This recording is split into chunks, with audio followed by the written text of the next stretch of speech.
Hello friends, কেমন আছো সবাই? আশা করি সবাই ভালো আছো। তো চলো আজকে একটা নতুন রেসিপি নিয়ে এসেছি। তো তোমাদের ভালো লাগলে একটু লাইক শেয়ার করে দিও আর আমার চ্যানেলটাকে একটু সাবস্ক্রাইব করে দিও। তো আমি নিজেকে ভালোবাসি কুকিং চ্যানেলে তোমাদেরকে জানাই সকলকে স্বাগত। আর আজকে আমি সকাল সকাল নিয়ে চলে এসেছি আজকে একটা নতুন রেসিপি। তো সেটা হচ্ছে পটলের মধ্যে পুর ঢুকিয়ে ওটাকে আমি কোরমা বানাতো। তোমরা দেখো আর ভালো লাগলে একটু লাইক করে দিও আর কমেন্টস করে জানিও। তো দেখো আমার বাগানটা তোমাদেরকে ঘুরিয়ে দেখাচ্ছি, কত তুলসী গাছ, কত রকমের ফুল গাছ আর আমার লাল মাসের শাক কত রকমেরই হয়েছে। তো যাই হোক, পটলগুলোকে আমি 5টা মতো পটল নিয়েছিলাম। তো তারপর পটলগুলোকে এইভাবে ভালো করে ছাড়িয়ে নিয়ে ওর মধ্যে বীজগুলোকে আমি বের করে দেবো। তো সব বীজগুলোকে আমি বের করেও দিয়েছি। তারপর বীজের মধ্যে আমি পুর ঢুকে ওটাকে আজকে আমি পটলের কোরমা বানাবো। তো তোমরা জানি অনেকে অনেক রকমের করতে জানো, তো আমি এইভাবেই করছি। তো আলুটাকে আমি সেদ্ধ করে এনেছি, তার মধ্যে আমি পেঁয়াজ কুচি দিয়ে দিচ্ছি।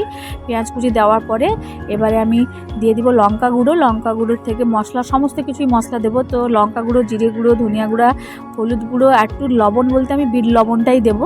তো যাই হোক, আমি সব কিছু দিয়ে ভালো করে মাখিয়ে নিয়ে একটু হলুদও দিলাম, ভালো করে মাখিয়ে নিয়ে আলুটা একটু গরম ছিল।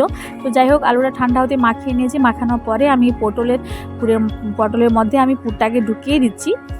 তো আমার কিন্তু এই রেসিপিটা গরম ভাতের সাথে ভালো লাগে, গরম ভাত কিংবা রুটির সাথে এগুলো খেতে সত্যিই ভালো লাগে। আর বাচ্চারা যারা অনেকে সবজি খেতে ভালো পায় না, তাদের এটা কিন্তু মুখে খুবই ভালো লাগবে। তো যাই হোক, পটলের পুরগুলোকে ঢুকিয়ে নিয়ে আমি এবারে এক এক করে গরম তেলে পটলগুলোকে দিয়ে দিচ্ছি।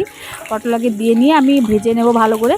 তো এইভাবে করে আমি দিয়ে দিলাম। তো গরম তেল আমার ফুটছিল, পুরো গরমটাই হয়ে গেছিলো। তো তারপরে আমি পটলের পুরগুলোকে এইভাবে ভেজে নিয়েছি।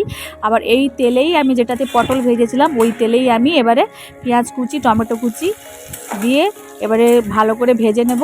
তো ভালো করে ভাজা হয়ে গেলে আমি এক এক করে মশলাগুলো সব দেবো। মশলা দিয়ে আমি কষে নিয়ে পটলের পুরের ভাজাটা আমি দিয়ে ওটাকে আমি এবারে একটু কোরমা বানাবো। তো যাই হোক, পটলের কারি খেতে আমার সত্যিই খুব ভালো লাগে। দেখো এবারে পেঁয়াজ আর টমেটোগুলোকে এইভাবে ভেজে নিচ্ছি।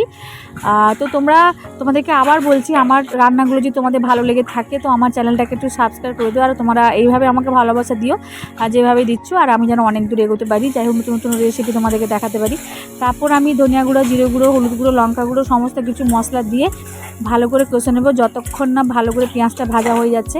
তো কাঁচা কাঁচা গন্ধটা যেন চলে যায়। দেখো পেঁয়াজটাও আমার ভাজাও হয়ে গেছে। এবারে ওতে একটু জল দিয়ে আমি এবারে মশলাটা আবার একটু কষে নেব। এবারে যতক্ষণ না তেল ছাড়ছে ততক্ষণ ভালো করে মশলাটা কষতে হবে। তো তেলটা যেই ছেড়ে যাবে এবারে মশলার মধ্যে আমি দিয়ে দেবো আমার পটলের পুরের ভাজাগুলো। তো এবারে মশলার মধ্যে জলটা জল পুরো তেল ছেড়ে এসছে একদম। তারপর আমি পটলের ভাজাগুলো দিয়ে দিলাম। তো এবারে ভাজাগুলোকে দিয়ে আমি 5 মিনিট মতো একটু কষবো। কষা পরে একটু অল্পখানি জল দিয়ে ওটাকে আমি ফুটিয়ে নামিয়ে নেব। তো যাই হোক বন্ধুরা, ভালো লাগলে, আবার বলছি, ভালো লাগলে আমার চ্যানেলটাকে একটু লাইক করে দিও, সাবস্ক্রাইব করে দিও। আর তোমরা বাড়িতে এইভাবে বানিয়ে কেউ ভালো লাগবে। টাটা, ভালো থেকো।